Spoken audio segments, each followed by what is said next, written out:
Hello students, मैं श्रीबल विस्सा on arms academy.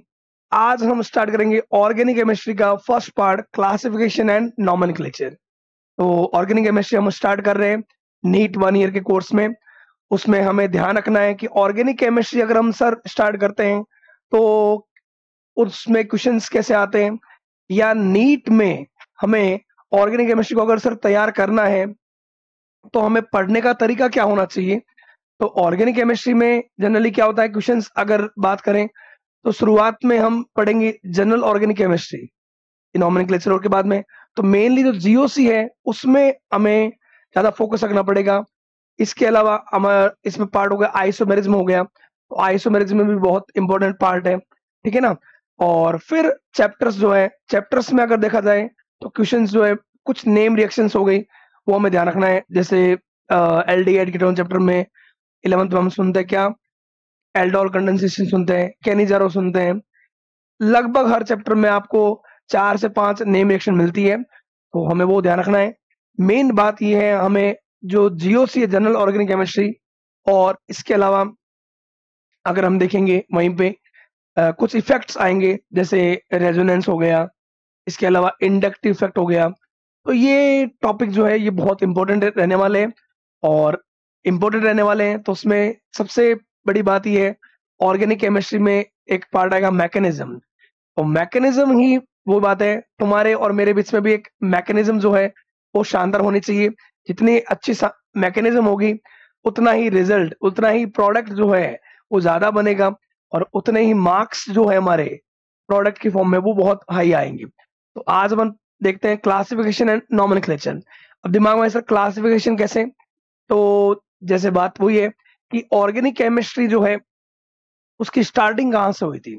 तो अगर अपन बात करें शुरुआत में, अगर देखा जाए पूछा गया था कि भाई कौन से ऐसे कंपाउंड्स हैं जिनको हम ऑर्गेनिक कंपाउंड्स बोलेंगे, या क्या ऑर्गेनिक कंपाउंड्स जो हैं उनका अगर हम सिंथेसिस करें, उनको बनाएं तो कैसे पॉसिबल है। तो शुरुआत में तो यही बोला गया था क्या, कि जैसे वाइटल फोर्स थ्योरी आई थी, किसने दी थी, ब्रजीलियस ने। उस समय ये बोला गया था कि जो ऑर्गेनिक कंपाउंड जो है उनको हम लैब में नहीं बना सकते। कहाँ नहीं बना सकते, लैब में। मतलब ये कंपाउंड जो है वो नेचुरल हो सकते हैं, नेचुरली ऑप्टेन हो सकते हैं।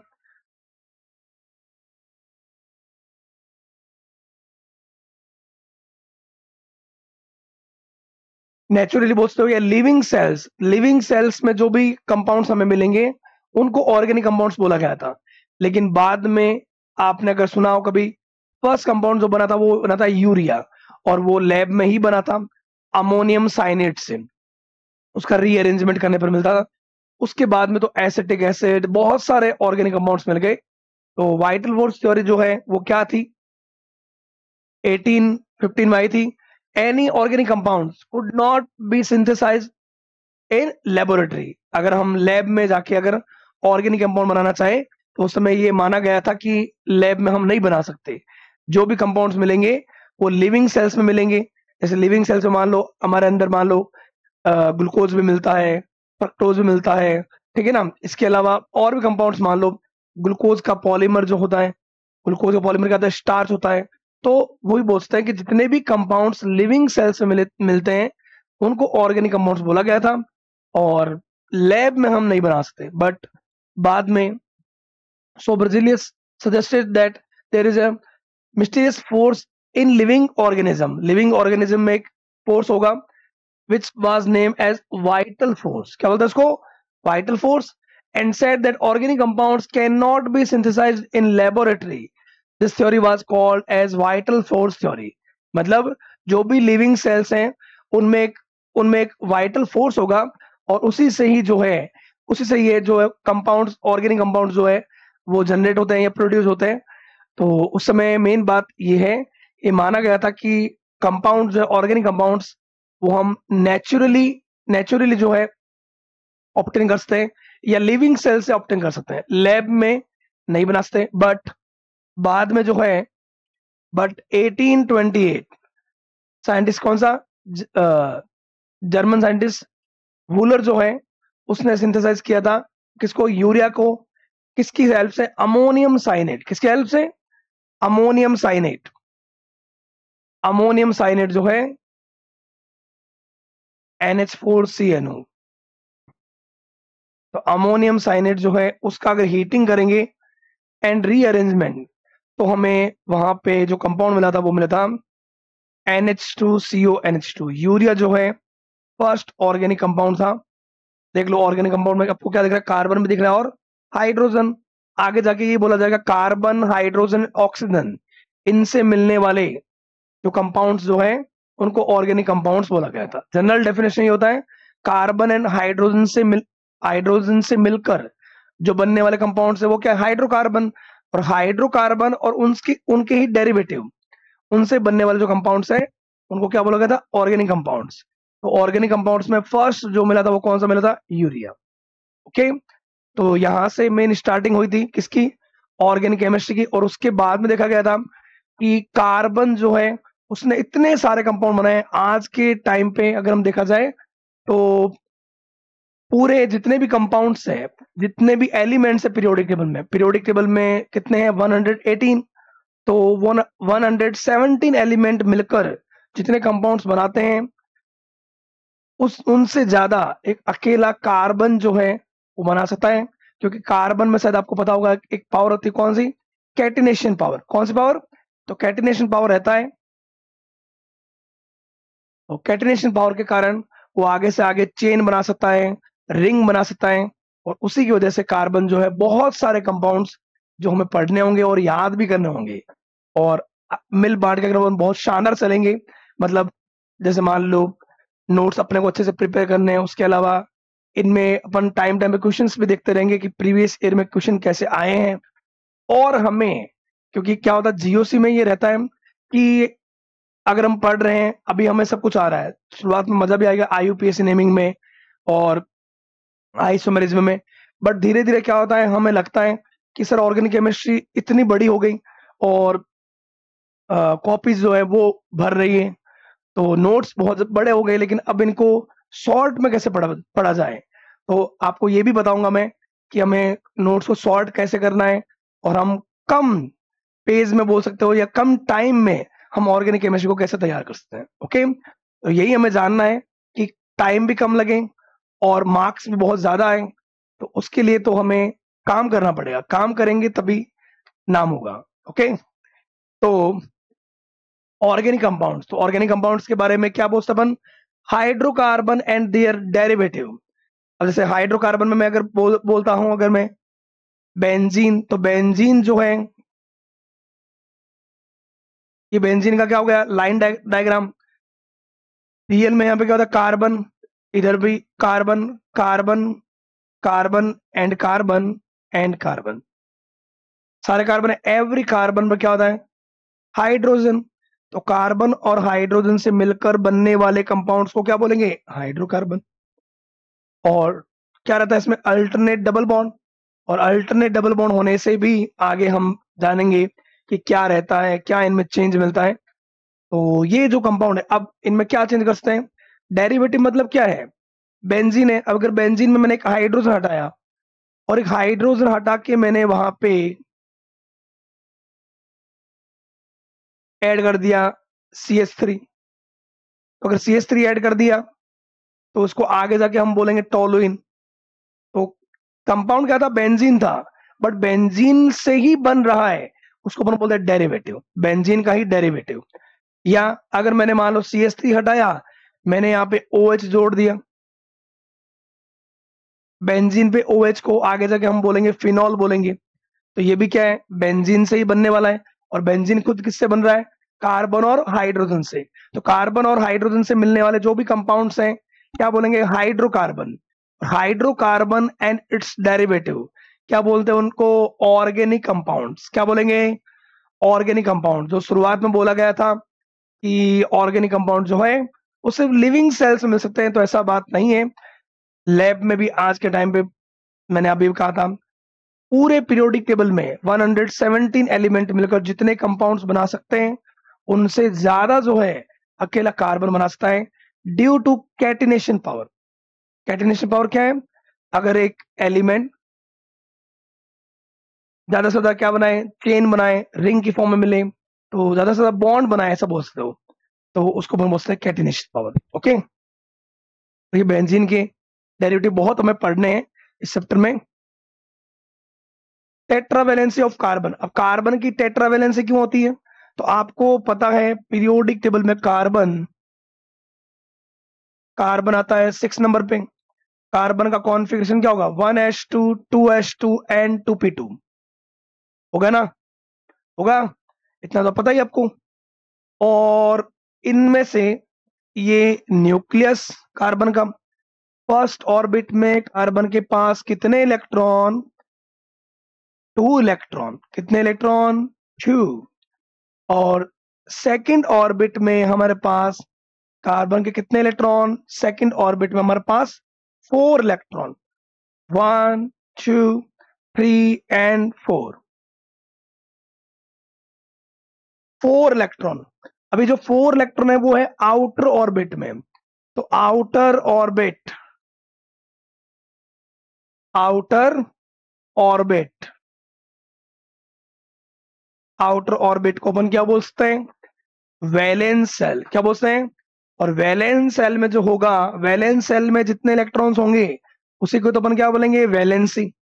अब कार्बन में अगर बोला जाए कि टेट्रावैलेंसी क्यों है, क्योंकि उसका जो वैलेंस सेल है, आउटर शेल है, उसमें कितने इलेक्ट्रॉन है, 4 इलेक्ट्रॉन।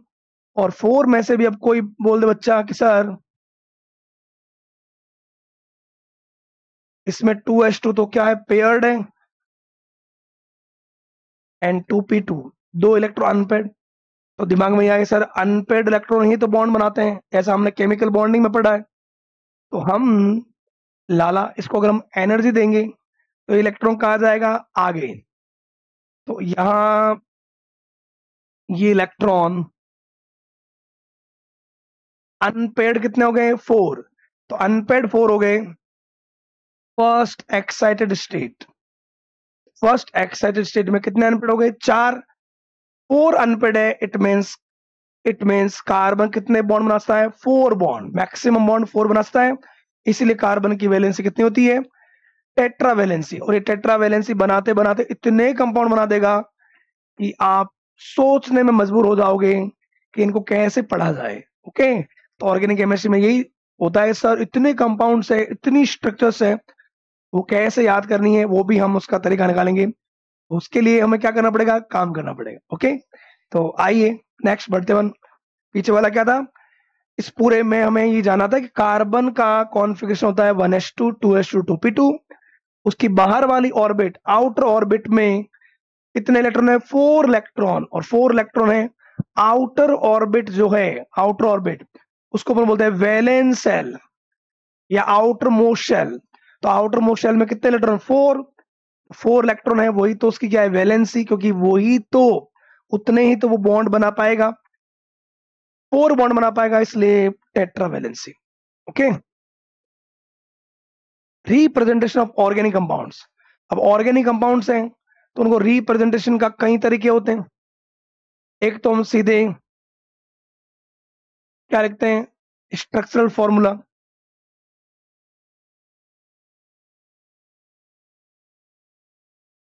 स्ट्रक्चरल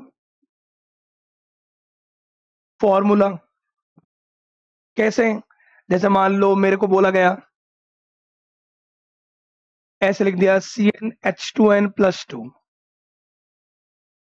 एक कंपाउंड है इसमें जितने कार्बन है, कार्बन के जस्ट डबल हाइड्रोजन, और उससे भी 2 एक्स्ट्रा।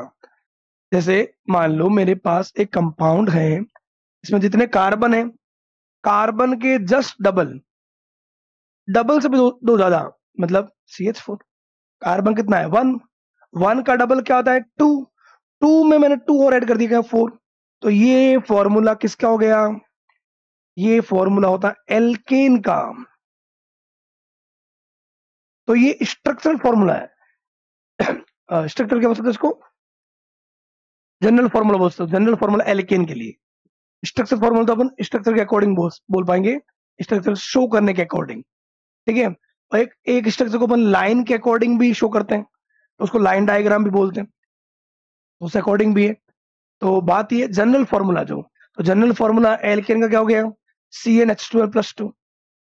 अगर मेरे को बोल देते एल्कीन, तो एल्कीन या तो एल्कीन बोल दो, या अगर मैंने ये भी बोला CnH2n कि जितने कार्बन है उसके जस्ट डबल हाइड्रोजन है, होता है ना एल्कीन में C2H4।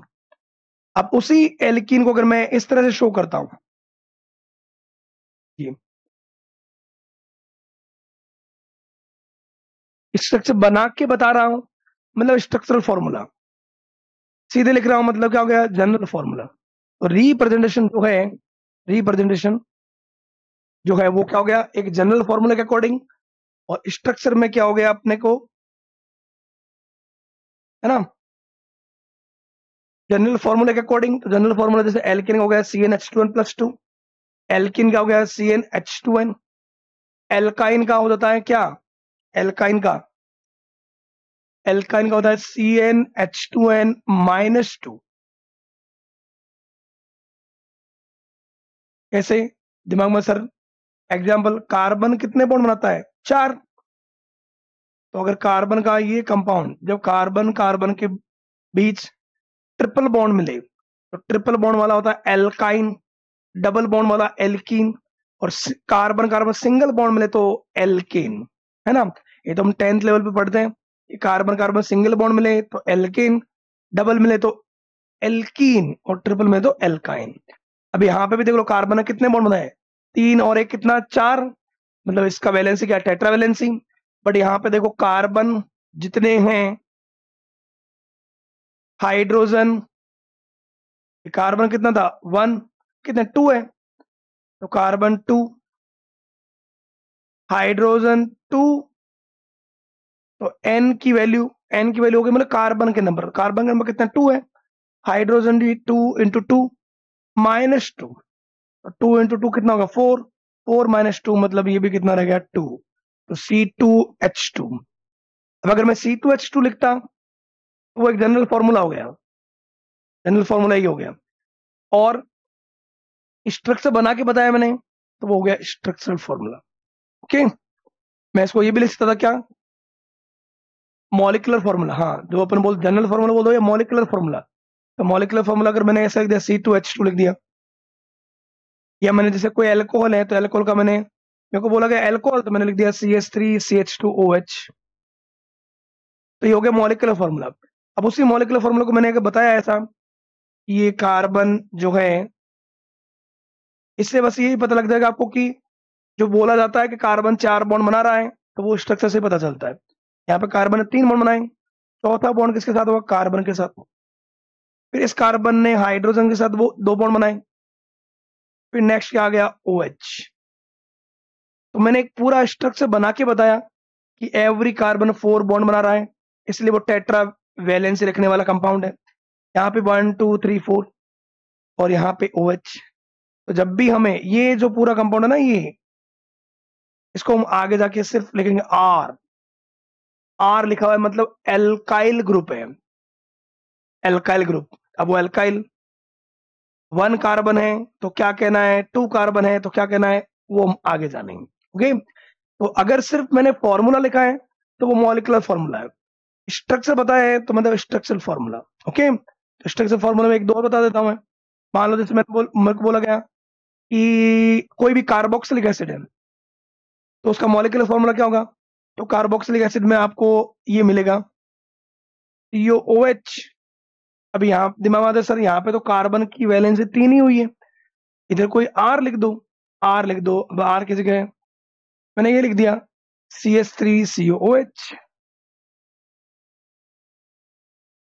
अब मेरे को पूरा स्ट्रक्चर बनाना है, तो मैं बताऊंगा क्या, कार्बन है, कार्बन ने 3 हाइड्रोजन से बॉन्ड बनाए हैं, ऑक्सीजन से डबल बॉन्ड बनाया है, और OH।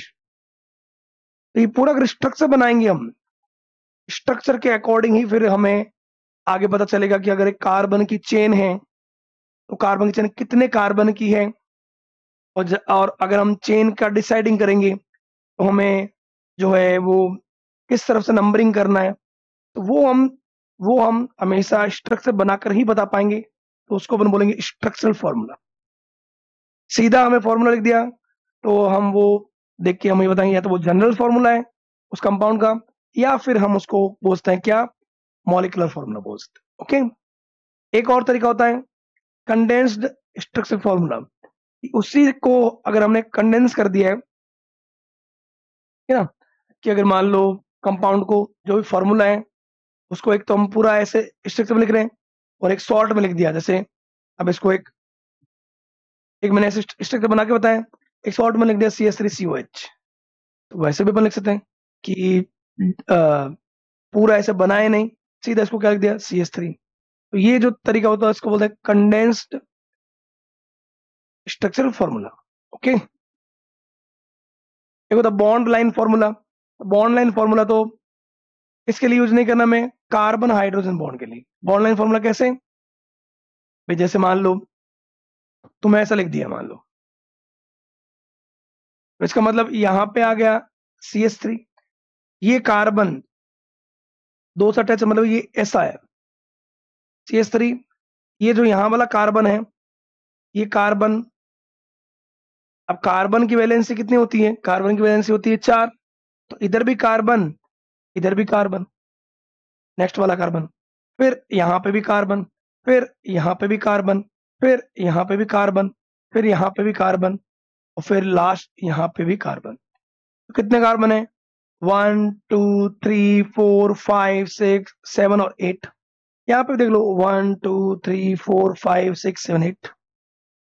कार्बन की वैलेंसी पूरी करनी है तो कार्बन के अलावा क्या ऐड कर दो, हाइड्रोजन। अभी तो हम उसको बोलेंगे हाइड्रोकार्बन, और हाइड्रोकार्बन ही तो क्या होते हैं, ऑर्गेनिक कंपाउंड्स, है ना। तो ये अगर हम किसी भी कंपाउंड का, जैसे मेरे को मान लो एग्जाम में ऐसा लिख दिया, स्वास्तिक बना दिया मान लो,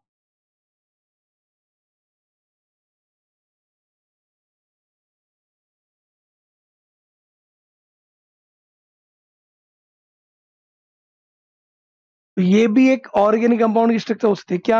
यहां हमने ये जो ऐड किया है इसको, ये क्या हो गया, एक CH3, ये भी एक कार्बन हो गया, फिर नेक्स्ट कार्बन, फिर next carbon, carbon carbon and carbon. यहाँ पे भी कार्बन कार्बन कार्बन, ये कार्बन कार्बन कार्बन, मतलब ऊपर जो था वो क्या था, CH3। फिर यहाँ, फिर यहाँ पे CH3 के बाद में नेक्स्ट CH2, फिर यहाँ पे CH2, फिर नेक्स्ट कार्बन, फिर इधर भी एक CH2, फिर ऊपर भी एक CH2, फिर उधर जो लास्ट में आ गया CH3, फिर यहाँ पे भी एक क्या हो गया CH2, फिर नेक्स्ट ये नीचे क्या हो गया CH2। बात ये किसी भी कंपाउंड को, किसी भी कंपाउंड को जो एक हमें सीधा सीधा दे रखा होगा कि इसमें इतने कार्बन है, इतने हाइड्रोजन है, वो मॉलिक्यूलर फॉर्मूला है, उसको हम स्ट्रक्चर बना रहे हैं उसकी, कि ये टेट्राहाइड्रल है, ये ट्राइगोनल है, वो हो गया स्ट्रक्चर बताने का, तो स्ट्रक्चर फॉर्मूला उसी को हमने थोड़ा कंडेंस कर दिया, मतलब शॉर्ट कर दिया, तो कंडेंस स्ट्रक्चर फॉर्मूला। और या हम उसको लाइन की फॉर्म में लिख देते हैं, इतने कार्बन है, इतना हाइड्रोजन है, उस अकॉर्डिंग। कुछ देखो आप भी करके बताओ, जैसे मान लो ये है, आप तो गए तो वैसे करके मैंने दे दिया आपको। जैसे मान लो ये CH3 CH2 CH3 है, तो अब तुम्हें पता है CH3 CH2 CH3, तो CH3 को आप लिख दो एक कार्बन, बीच में CH2, खत्म। ये वाला जो है इसको हमने क्या लिखा CH3, CH3 जो हो गया, ये बीच में दो कार्बन ट्रिपल बॉन्ड है, तो वहां पे क्या कर दो, 3 लाइन, फिर ये आगे और कर दो। तो इसका मतलब ये CH3 है, ये कोई कार्बन है, ये भी कोई कार्बन है, और इधर भी CH3 जो ऊपर वाला है, ये कंपाउंड है Cl वाला। तो क्या कर सकते हैं अपन,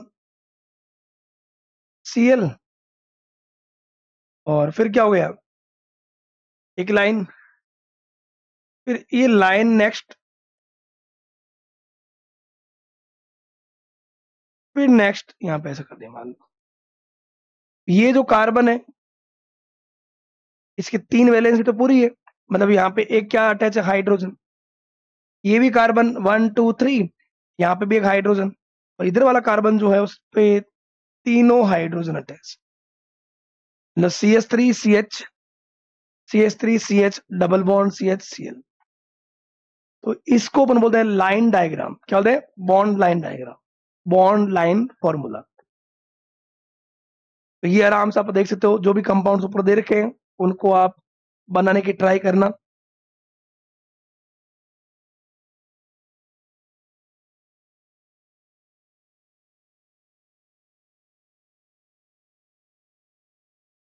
एक मैं आपको देता हूं, उसको बना के चलो ट्राई करना आप, लाइन के अकॉर्डिंग, ठीक है ना।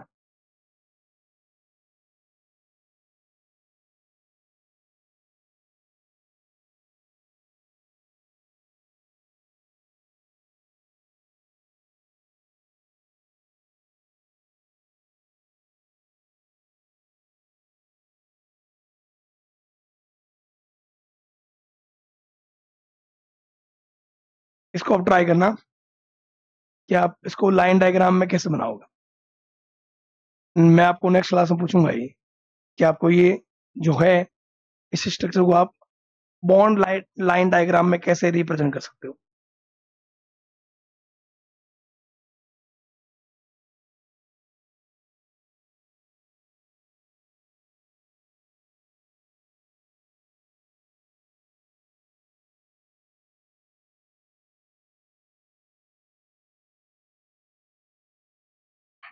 ओके, हाइब्रिडाइजेशन ये भी बहुत इंपॉर्टेंट पार्ट है, क्योंकि शुरुआत में हमें ये भी रहता है कि कोई भी अगर बेंजीन कार्बन, बेंजीन कार्बन क्या, कोई भी अगर मान लो कार्बन की चेन है, ओपन चेन है या रिंग चेन है, उसमें कार्बन कितने सिग्मा बॉन्ड बना रहा है, कितने पाई बॉन्ड बना रहा है, उस अकॉर्डिंग हमें पता होना चाहिए कि सिग्मा और लोन पेयर, सिग्मा बॉन्ड और लोन पेयर मिलके ऑर्बिटल की मिक्सिंग होती है, और ऑर्बिटल की मिक्सिंग को हम क्या बोलते हैं? हाइब्रिडाइजेशन। अगर मैं इसका एक एग्जांपल दूं तो आपको केमिकल बॉन्डिंग में बताया है मैंने, आप आराम से जाके केमिकल बॉन्डिंग देख सकते हो। केमिकल बॉन्डिंग पूरा टॉपिक, एक एक टॉपिक आपको अच्छे से बता रखा है वहां पे, और वो पढ़ के क्वेश्चंस बना सकते हो। जैसे मान लो कि अगर मैं एक बताता हूँ, जैसे मान लो कार्बन की ही बात करते हैं अपन, तो कार्बन का मान लो एक कंपाउंड बना क्या, CH4। पता है कार्बन, आपको कार्बन कितना होता है? 6, 1s2, 2s2, 2p2। तो ये जो 2s2 के इलेक्ट्रॉन क्या है? पेयर्ड है, और ये 2p2 वाले इलेक्ट्रॉन क्या है? अनपेयर्ड है। हमें कार्बन के कितने बॉन्ड बनाने हैं? 4 बॉन्ड। तो ये इलेक्ट्रॉन एनर्जी लेंगे, यहाँ लेके यहाँ जाएंगे।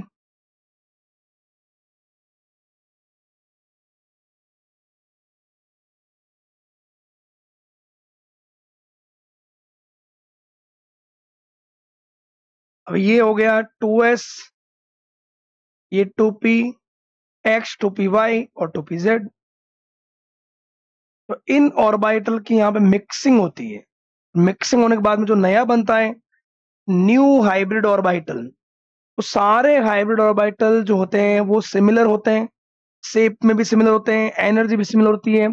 उसका कारण यही है कि अगर वो हाइब्रिड ऑर्बिटल हाइड्रोजन से ओवरलैपिंग करेंगे तो सब में ओवरलैपिंग इक्वल आएगी, और ओवरलैपिंग अगर इक्वल आ पाएगी तो हम बता पाएंगे कि CH4 के सारे बॉन्ड सिमिलर हैं, सारों की बॉन्ड स्ट्रेंथ सिमिलर है, बॉन्ड लेंथ सिमिलर है।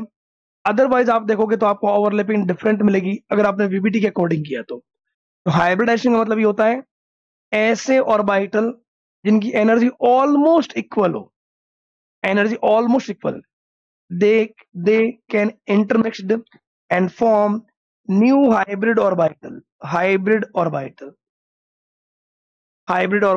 बनाने की जो प्रोसेस है उसको हम बोलते हैं हाइब्रिडाइजेशन। तो एक S और 3p मिलकर जो बना है वो बनेगा sp3। कितने बनेंगे? जितने मिक्स हुए, मिक्स कितने हुए? 4। तो ये, अब हमें एग्जाम में इतना कुछ नहीं बताना, हमें एग्जाम में किसी का भी अगर हाइब्रिडाइजेशन निकालना है तो हम उसका उस कंपाउंड का क्या देखेंगे, sigma plus lone pair, sigma plus lone pair. अगर मान लो किसी में लोन पेयर नहीं है तो आप सिग्मा बॉन्ड गिन लो। सिग्मा बॉन्ड, अगर total sigma bond, pi bond नहीं लेना है, सिग्मा बॉन्ड 2 आ रहे हैं तो उसका हाइब्रिडाइजेशन होगा sp, 3 आएगा तो sp2, 4 आएगा तो sp3, 5 आएगा तो sp3d, 6 आएगा तो sp3d2 और 7 आएगा तो sp3d3। तो सिंपल डेफिनेशन क्या होता है हाइब्रिडाइजेशन का, क्या बोलता है अपन कि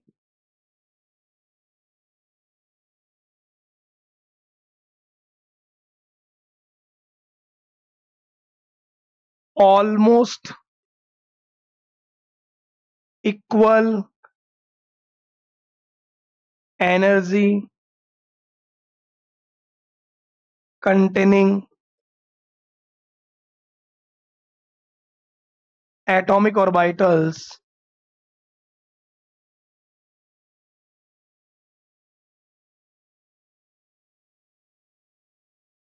intermixed, ऑलमोस्ट इक्वल एनर्जी के साथ आप ये भी बोल सकते हो डिफरेंट शेप कंटेनिंग, क्योंकि कई बार एस है तो एस स्फेरिकल होता है, पी होता है डम्बल शेप, डी होता है डबल डम्बल शेप। तो almost equal energy and different shape containing atomic orbitals intermixed then form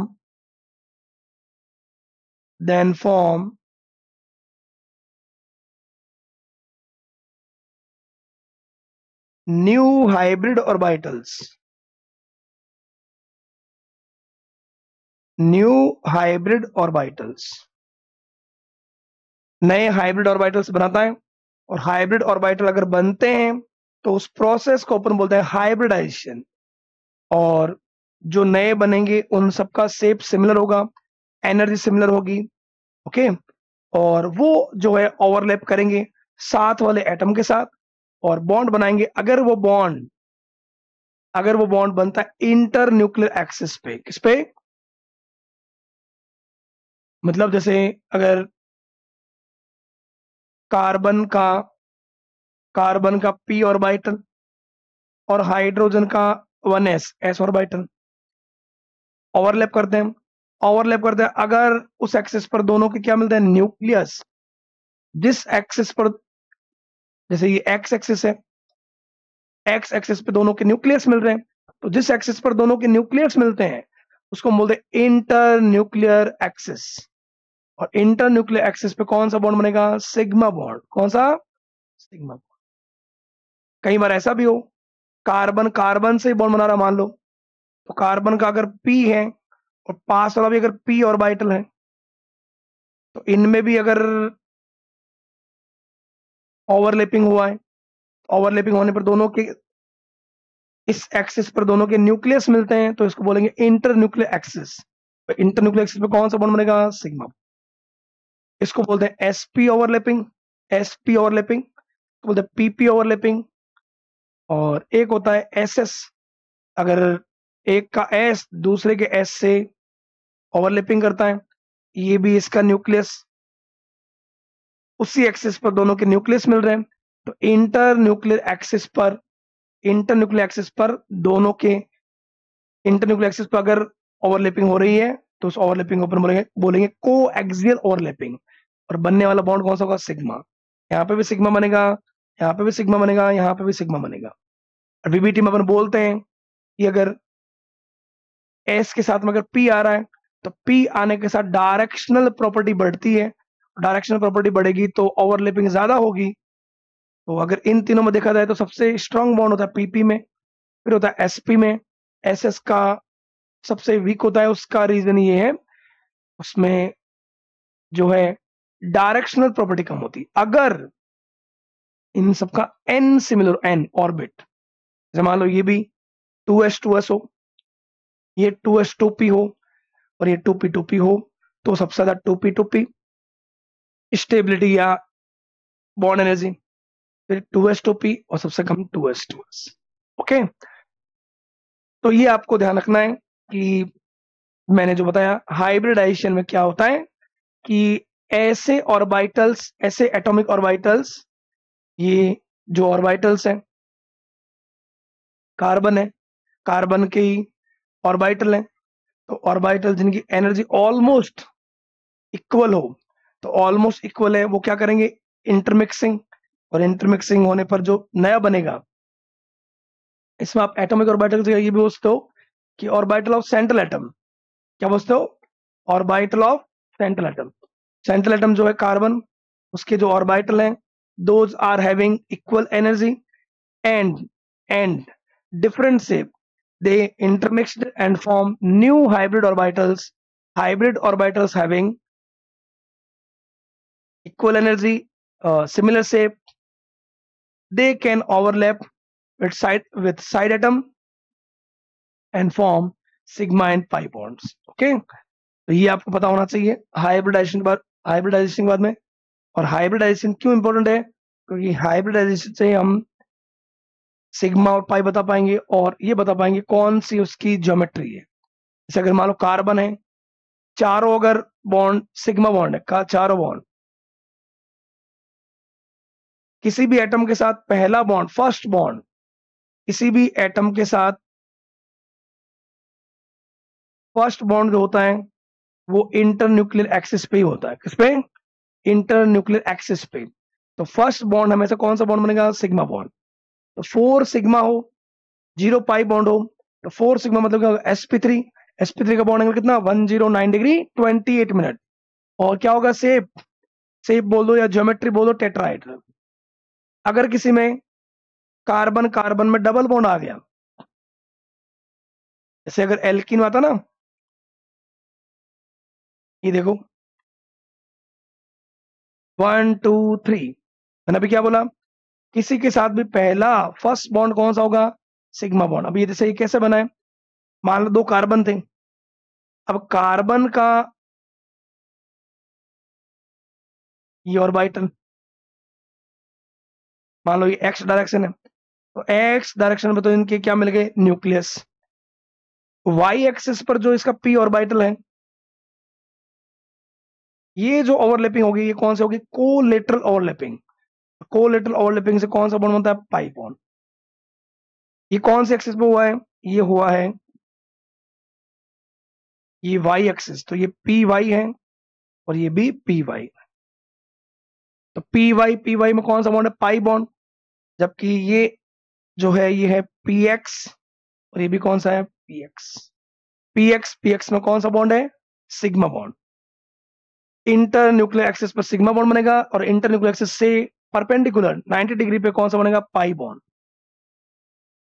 तो अगर 3 सिग्मा 1 पाई हो, पाई को हमें हाइब्रिडाइजेशन में नहीं लेना है, पाई बॉन्ड हाइब्रिडाइजेशन में पार्टिसिपेट नहीं करता है। तो 3 सिग्मा मतलब sp2। sp2 में आपको पता है, sp2 में अगर मैं देखता हूं, देखो ये देखो क्या बना, ट्राइगोनल, थोड़ा सा मेरा ट्राइगोनल थोड़ा बेंट हो गया, बट ट्राइगोनल बनता है, ठीक है। ऐसा बनने वहां बनाया था केमिकल बॉन्डिंग में, BF3 का जो कंपाउंड था, और एंगल देख लो कितना आ गया, 120। ओके, तो ये अपने ध्यान रखना कि अगर कार्बन चारों सिग्मा बना रहा है, sp3 होगा, टेट्राहाइड्रल होगा, और ये एंगल होगा। कार्बन अगर 3 सिग्मा बना रहा है, 3 सिग्मा, तो फिर वो sp2 होगा। ये पूरे में ध्यान रखना आप में ऑर्गेनिक केमिस्ट्री में। और sp2 होगा और 120 उसका बॉन्ड एंगल होगा और प्लेनर होगा। और अगर वो इन तीनों में पहला कौन सा है, सिग्मा, इधर भी सिग्मा, 2 सिग्मा 2 पाई, 2 सिग्मा 2 पाई बनाए, तो फिर 2 सिग्मा मतलब सिग्मा ध्यान रखना, 2 सिग्मा मतलब sp में वो क्या होगा, लीनियर रहेगा, 180 डिग्री पे रहेगा। जैसे अगर हम अभी देख भी लेते हैं इसका एग्जांपल भी,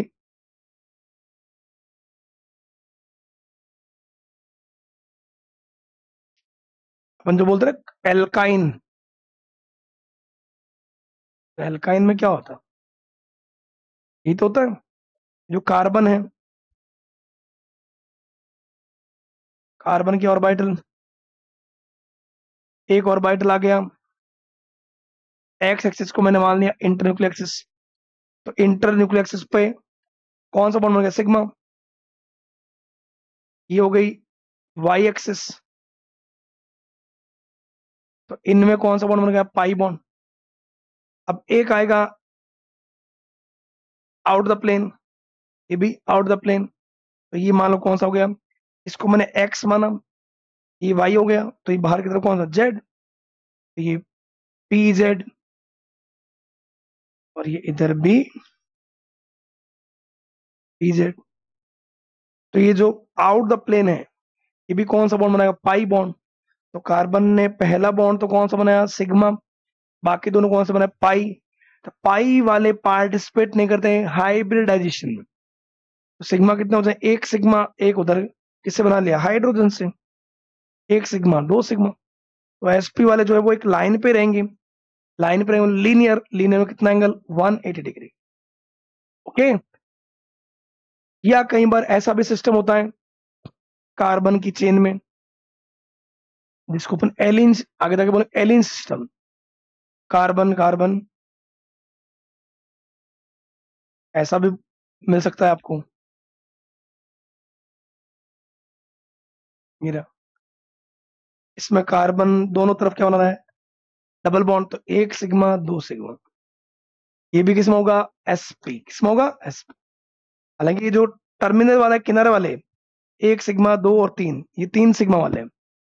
तो तीन सिग्मा वाले, ये sp2 है, 1 2 3, 3 सिग्मा वाला, ये भी sp2 है, बट मिडल, मिडल कार्बन में, मिडल कार्बन में क्या है, एक सिग्मा और ये दूसरा सिग्मा।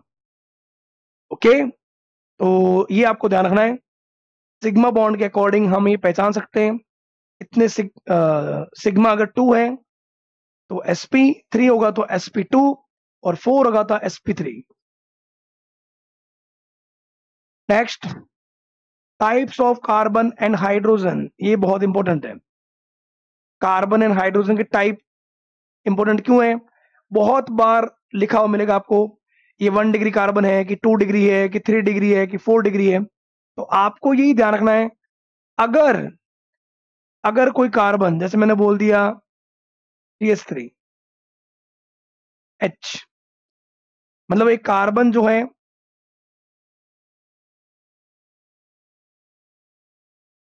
अकेला रहेगा, जो किसी से जुड़ा नहीं रहेगा,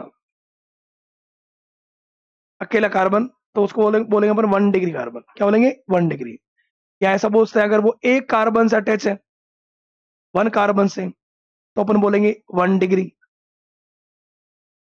2 से अटैच होगा तो 2 डिग्री, 3 से अटैच होगा तो 3 डिग्री, और 4 से अटैच होगा तो क्या बोलेंगे, 4 डिग्री।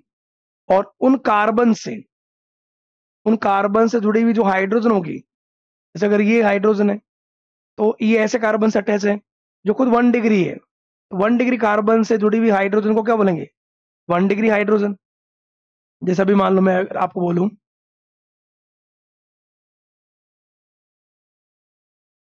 CH3 मैंने लिख दिया मान लो, तो ये कार्बन एक ही कार्बन से अटैच है, तो एक ही कार्बन से जो अटैच होगा उसको अपन क्या बोलेंगे,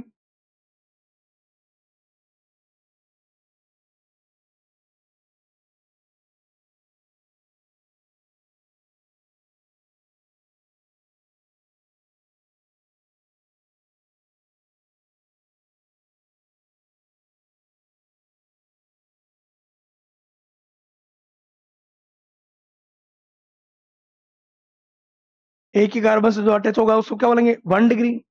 जो दो कार्बन है, जैसे मान लो ये है,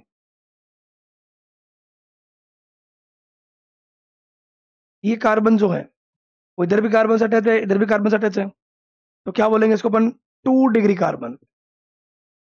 अगर कोई कार्बन ऐसा है,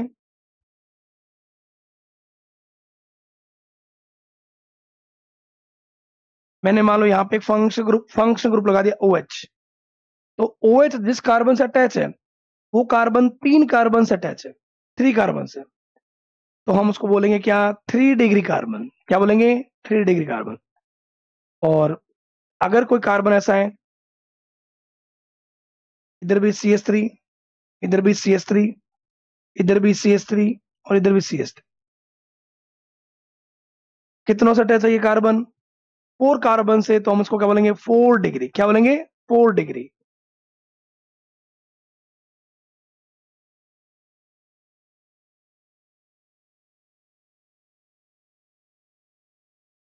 बना सकते हो आप 1 डिग्री, 2 डिग्री, 3 डिग्री, 4 डिग्री।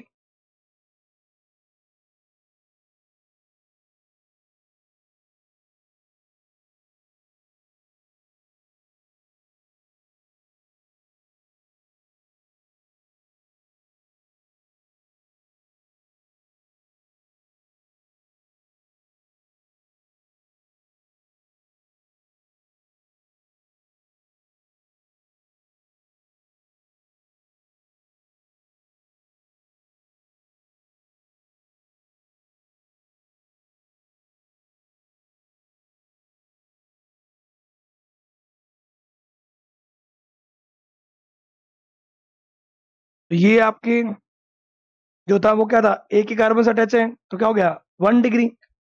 और ये जो हाइड्रोजन है, ये हाइड्रोजन भी उस कार्बन से अटैच है जो कार्बन आगे एक ही कार्बन से अटैच है। तो इस हाइड्रोजन को भी अपन बोलेंगे क्या, 1 डिग्री हाइड्रोजन। क्या बोलेंगे, 1 डिग्री हाइड्रोजन। जो हाइड्रोजन ऐसे कार्बन से अटैच है जो कार्बन दो कार्बन से अटैच है, ये अगर इसको मैं लिखता हूं तो ये क्या है सही तरह से,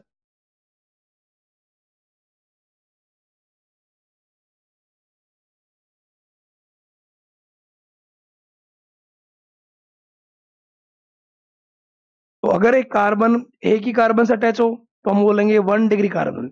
1 डिग्री कार्बन से जो भी अटैच हाइड्रोजन है, 1 डिग्री कार्बन से अटैच हाइड्रोजन को क्या बोलेंगे, 1 डिग्री हाइड्रोजन। ये भी 1 डिग्री हाइड्रोजन, ये भी 1 डिग्री हाइड्रोजन। अगर एक कार्बन दो कार्बन से अटैच है तो क्या बोलेंगे, 2 डिग्री। और ये हाइड्रोजन को भी अपन क्या बोलेंगे, 2 डिग्री। अगर एक कार्बन इधर भी देखो कार्बन से अटैच है, इधर भी कार्बन से अटैच है, इधर भी कार्बन और इधर भी कार्बन, ऐसा कार्बन जो चार कार्बन से अटैच है उसको क्या बोलेंगे, 4 डिग्री। और हाइड्रोजन को भी ऐसा, अगर कार्बन, अब ऐसा कार्बन हाइड्रोजन से जुड़ नहीं सकता क्योंकि क्योंकि कार्बन की चार ही वैलेंसी होती है, चारों वैलेंसी किसने फुलफिल कर दी, कार्बन ने। तो 4 डिग्री हाइड्रोजन फिर नहीं होगी आपको। ये मिल सकता है, देखो यहाँ पे अगर मान लो कोई आ जाए, यहाँ अगर कोई एच आ जाता तो ऐसा कार्बन जो तीन कार्बन से अटैच है, ये 3 डिग्री कार्बन होगा और ये 3 डिग्री हाइड्रोजन हो जाएगा। ओके, तो इस पे आप, ये आपको मैंने क्वेश्चन दिया है, इसमें बताओ आप मेरे को 1 डिग्री कितना है, 2 डिग्री कितना है, 3 डिग्री कितना है और 4 डिग्री कितना है।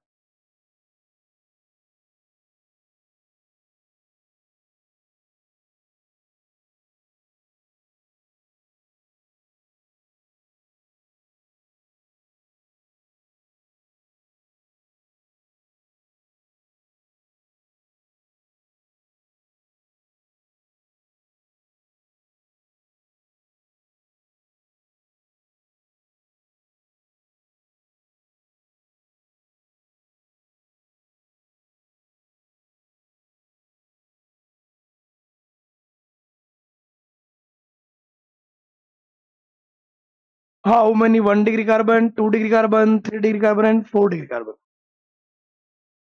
देखो इसमें आ गया होगा वैसे आंसर आपका। आप अगर ये कार्बन देखोगे तो ये कार्बन सिर्फ किससे अटैच है, इस कार्बन से, है ना। तो जो कार्बन सिर्फ एक ही कार्बन से अटैच हो उसको क्या बोलेंगे, 1 डिग्री। जो कार्बन एक ही कार्बन से अटैच हो क्या बोलेंगे, 1 डिग्री। जो कार्बन एक ही कार्बन से अटैच हो, 1 डिग्री। और जो कार्बन एक ही कार्बन से अटैच हो, 1 डिग्री। तो 1 डिग्री कार्बन कितने हो गए आपके पास, चार। एक, मतलब मैं ग्रीन से कर देता हूं, एक, दो, तीन और ये चार। फिर बात में करते हैं 2 डिग्री की।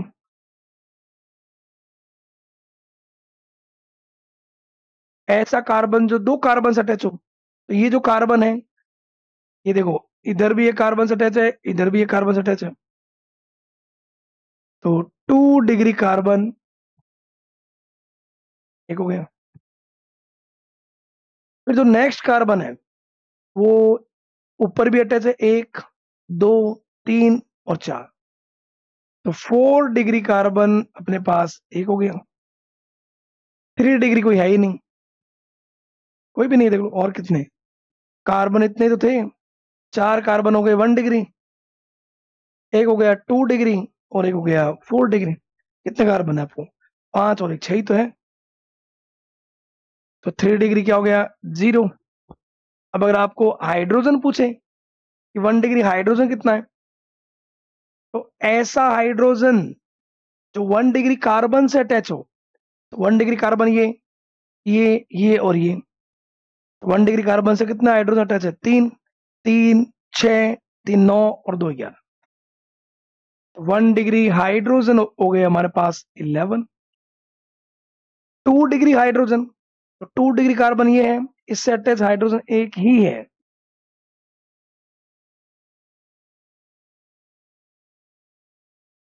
3 डिग्री, अब 3 डिग्री तो कार्बन ही नहीं है, तो हाइड्रोजन कहां से होगा? और 4 डिग्री से कोई हो ही नहीं सकता, क्योंकि 4 डिग्री में कार्बन ने अपनी चारों वैलेंसी कार्बन से ही फुलफिल कर ली, हाइड्रोजन नहीं हो पाएगा। तो ये आंसर्स होंगे आपके इसमें जो आपको पूछा गया है। 1 डिग्री कार्बन, तो 1 डिग्री कार्बन 4 मिलेंगे। 2 डिग्री कार्बन एक दिख रहा है मेरे को, जो 2 कार्बन से अटैच है। 3 डिग्री कार्बन, 3 डिग्री कार्बन एक भी नहीं है, 4 डिग्री एक है। और 1 डिग्री कार्बन से अटैच हाइड्रोजन को 1 डिग्री हाइड्रोजन बोलता है। 1 डिग्री हाइड्रोजन 3 + 3 6, 9 और 2 11। ओके,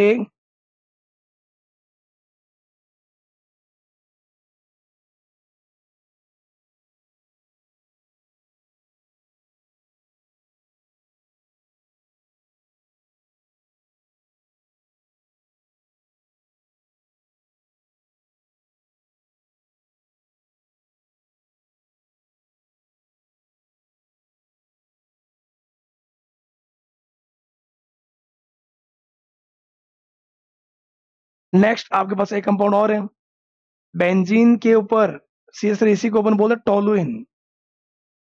देखो एक बार में किसी को याद नहीं होता है, बार बार लिखते जाओगे तो याद हो जाएगा। ये आपके पास है कार्बन, इसमें बताओ कितने 1 डिग्री है, कितने 2 डिग्री है, कितने 3 डिग्री है?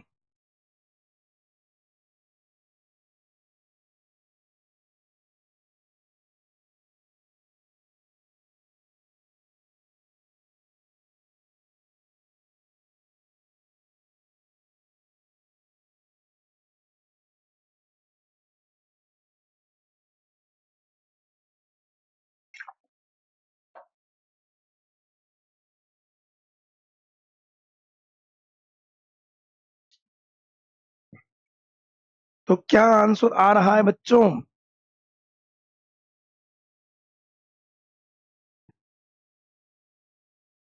आंसर आंसर आंसर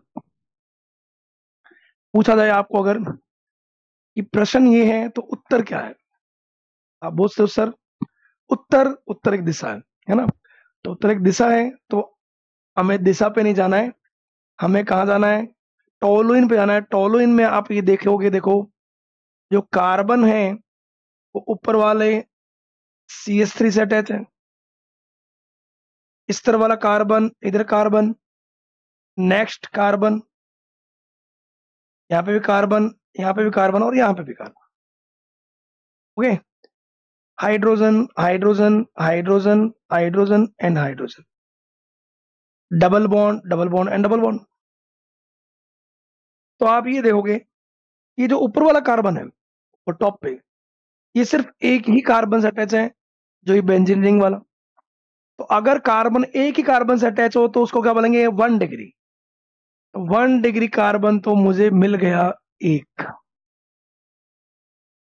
और मैक्सिमम कार्बन आप देखो, जैसे मान लो अगर मैं देखता हूं ये कार्बन जो यहां वाला, ये 1 2 और 3 है ना, 3 कार्बन से अटैच है, तो हमें एक मिल गया। 3 डिग्री कार्बन भी एक मिल गया।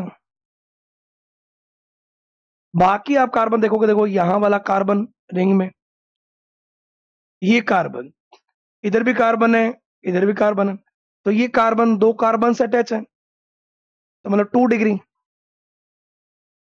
ये कार्बन भी 1 और 2 से अटैच है, तो ये भी 2 डिग्री। ये कार्बन भी ये 2 से अटैच है 2 डिग्री, ये कार्बन भी 2 से अटैच है 2 डिग्री, और ये कार्बन भी 2 से अटैच है 2 डिग्री। मतलब 2 डिग्री जो है कार्बन हमारे पास हो गए 5।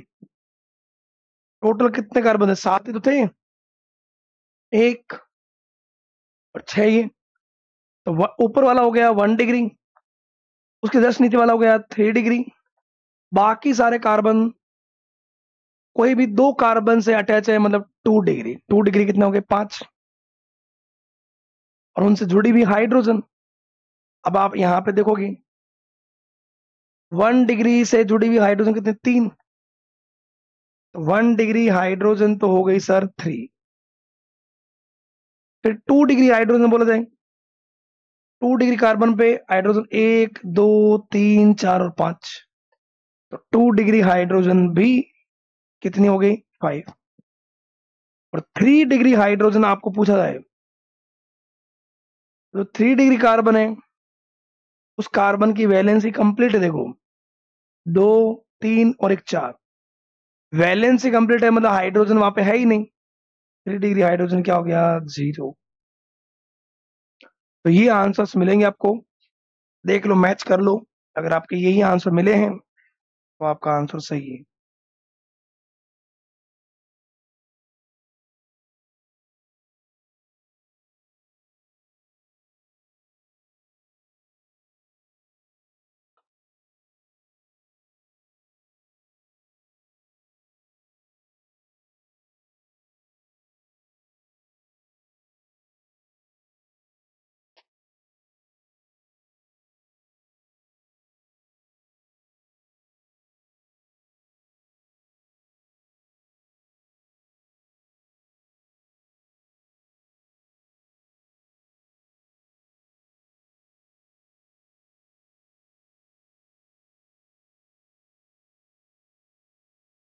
ओके, नेक्स्ट नेक्स्ट है classification of organic compounds.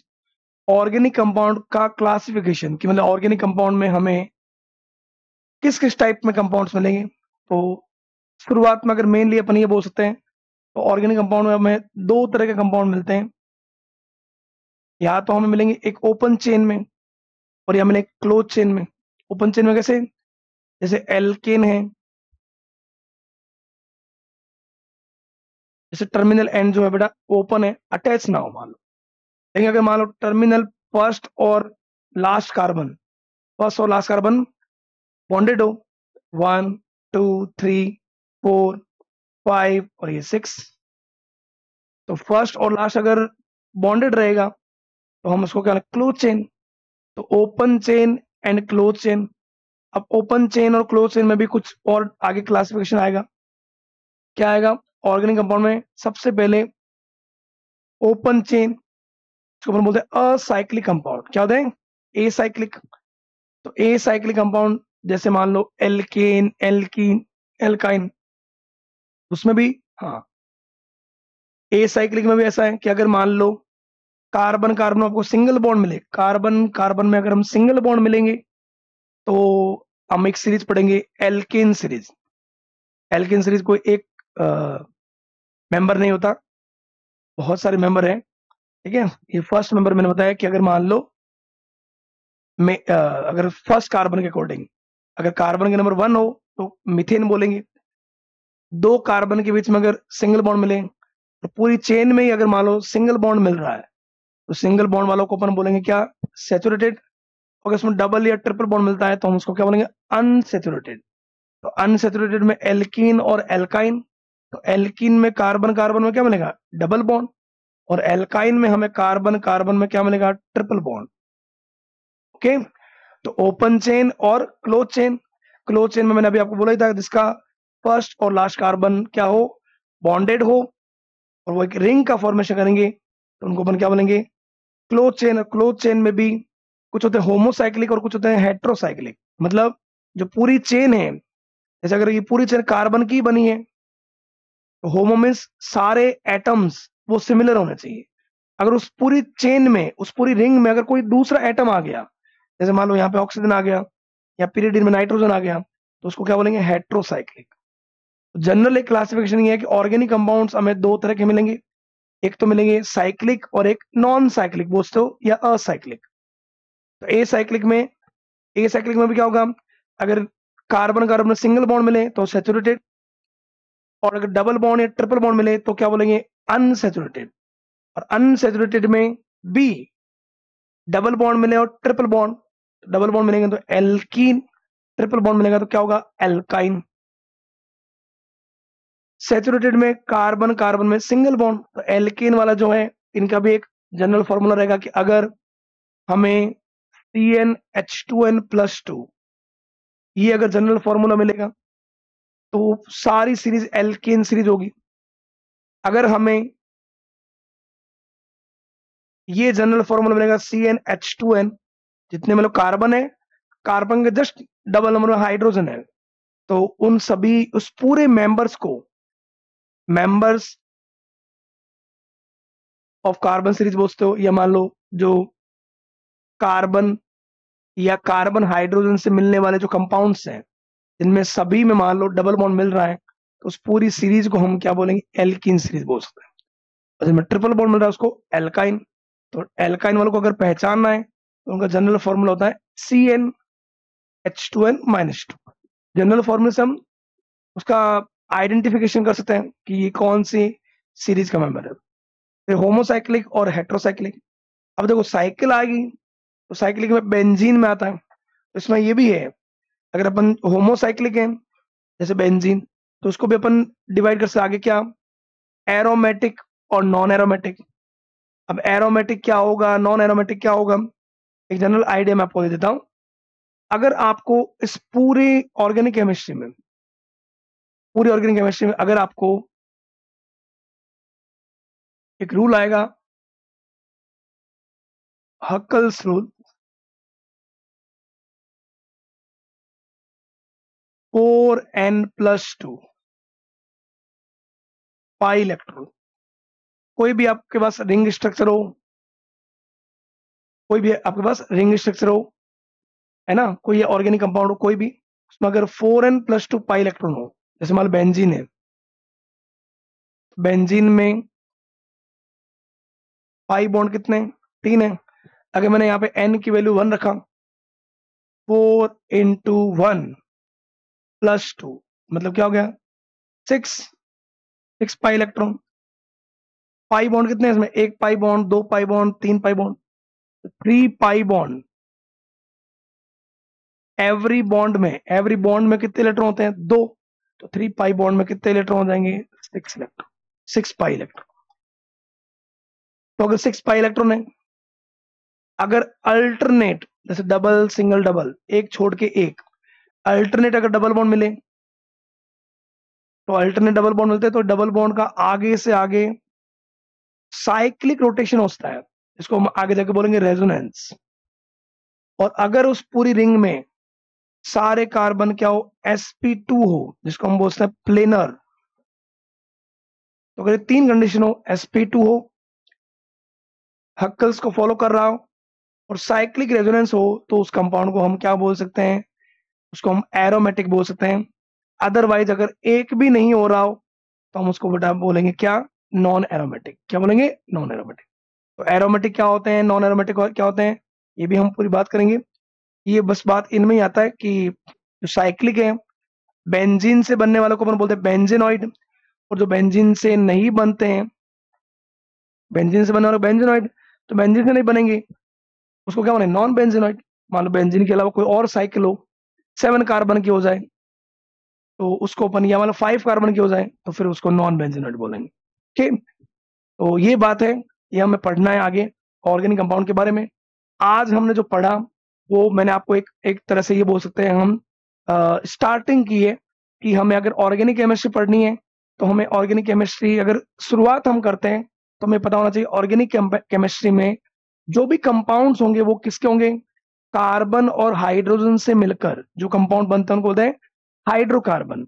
Hydrocarbon, और उनमें अगर मान लो हम कोई बॉन्ड को रिप्लेस करते हैं, नया कोई एटम्स आता है, तो वो जो बनते हैं उनको बोलते हैं डेरिवेटिव।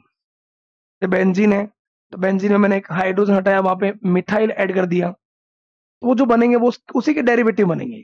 तो hydrocarbon and its derivative are known as organic compounds.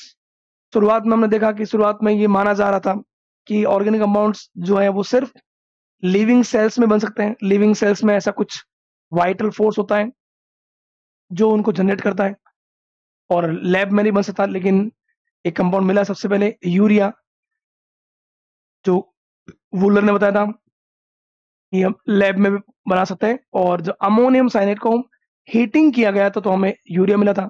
Urea के बाद में एसिटिक एसिड, बहुत सारे कंपाउंड्स मिल गए। फिर हमने आज ये भी देखा कि अगर मान लो हम कंपाउंड को रिप्रेजेंटेशन करना है तो एक लाइन डायग्राम भी होता है। कुछ और भी अपन आगे देखेंगे, अभी अभी तो बहुत देखने हैं। और इसके अलावा सीधा फॉर्मूला लिख दिया तो मॉलिक्यूलर फॉर्मूले के अकॉर्डिंग भी अपन रिप्रेजेंटेशन कर सकते हैं। जैसे मैंने लिख दिया डायरेक्ट ROH, मतलब ये अल्कोहल सीरीज है। अगर मैंने उसका एक स्ट्रक्चर बनाया तो उसको स्ट्रक्चरल फॉर्मूला बोलते हैं। स्ट्रक्चर फॉर्मूला को मैं थोड़ा कंडेंस कर दूं, एक तो मैंने पूरी स्ट्रक्चर बनाया कि कार्बन इन से बॉन्ड बना रहा है, वो पूरा एक स्ट्रक्चरल फॉर्मूला है। मैंने उसको शॉर्ट में लिख दिया तो उसको बोलते हैं कंडेंस स्ट्रक्चरल फॉर्मूला। और एक लाइन के अकॉर्डिंग शो किया, लाइन डायग्राम बोलते हैं उनको। ओके, उसके अलावा हमने ये देखा कि जो भी कंपाउंड्स हैं उनमें अगर अपन हाइब्रिडाइजेशन, तो हाइब्रिडाइजेशन क्या था जो हमने केमिकल बॉन्डिंग पढ़ा वही है। ऑर्बिटल की मिक्सिंग को हम बोलते हैं हाइब्रिडाइजेशन। और यहाँ क्या फर्क पड़ेगा, यहाँ बस हमें पता रखना है कार्बन जनरली बॉन्ड बनाता है 4 बॉन्ड।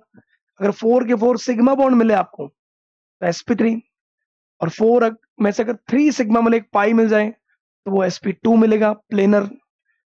2 सिग्मा 2 पाई मिल जाए तो वो मिलेगा अपना लीनियर। तो ये भी हमारे इसमें काम आएगा आगे। फिर मेनली ऑर्गेनिक कंपाउंड का जो क्लासिफिकेशन है वो ये है कि उसमें या तो आपको कार्बन जुड़े हुए साइक्लिक फॉर्म में मिलेंगे या ए साइक्लिक में। तो ए साइक्लिक में भी आपको कार्बन कार्बन की अगर चेन ऐसी मिले जो सिंगल बॉन्डेड हो तो वो होगी सैचुरेटेड सीरीज। और जिसमें डबल बॉन्ड या ट्रिपल बॉन्ड मिलेंगे उसको बोलते हैं अनसैचुरेटेड। तो सैचुरेटेड वाले एल्केन्स होंगे, अनसैचुरेटेड जो है वो होंगे एल्कीन या एल्काइन। एल्कीन वाले होंगे डबल बॉन्ड वाले, और एल्काइन होगा ट्रिपल बॉन्ड अगर मिले कार्बन कार्बन के बीच। फिर क्लो चेन में आपको मिलेगा, अगर पूरी चेन, पूरी जो रिंग है उस रिंग में सारे एटम्स सिमिलर है, कार्बन ही है, तो होगा वो होमोसाइक्लिक। एक भी अगर नाइट्रोजन या ऑक्सीजन या कोई और भी आ गया तो क्या बोलेंगे हम उसको, हेट्रोसाइक्लिक। ओके, तो इसके बारे में हमें पढ़ना है, बहुत कुछ पढ़ना है। ऑर्गेनिक केमिस्ट्री बहुत हम शानदार तरीके से पढ़ेंगे, मतलब हमें लिप्स एंड टिप्स में याद हो जाए। तो जुड़े रहिए आर्म्स एकेडमी के साथ। और इसी तरह से हम ऑर्गेनिक केमिस्ट्री हो गया या और भी टॉपिक्स, जैसे मान लो अभी अपन जो सीरीज अपना चल रहा है, क्या साथ साथ PYQ भी मैं बता रहा हूँ, तो PYQ भी ध्यान रखो, क्योंकि PYQ के अकॉर्डिंग मैं आपको ये आइडिया दे रहा हूँ कि हमें एग्जाम में खुद को कैसे हैंडल करना है, कौन सा क्वेश्चन कितने मिनट्स में करना है, ताकि हमें एक ध्यान रहे हमारा जो क्लिक होता है। कई बार दिक्कत ये रहता है कि सर क्लास में हम करते हैं तो हमसे हो जाता है, बट जब हम एग्जाम में देखते हैं तो एग्जाम में जो है सिली मिस्टेक्स हो जाता है, या एग्जाम में हम जो है टाइमिंग मैनेजमेंट नहीं होता। तो हमें वही ध्यान रखना है हमारी अप्रोच कैसे बैठेगी।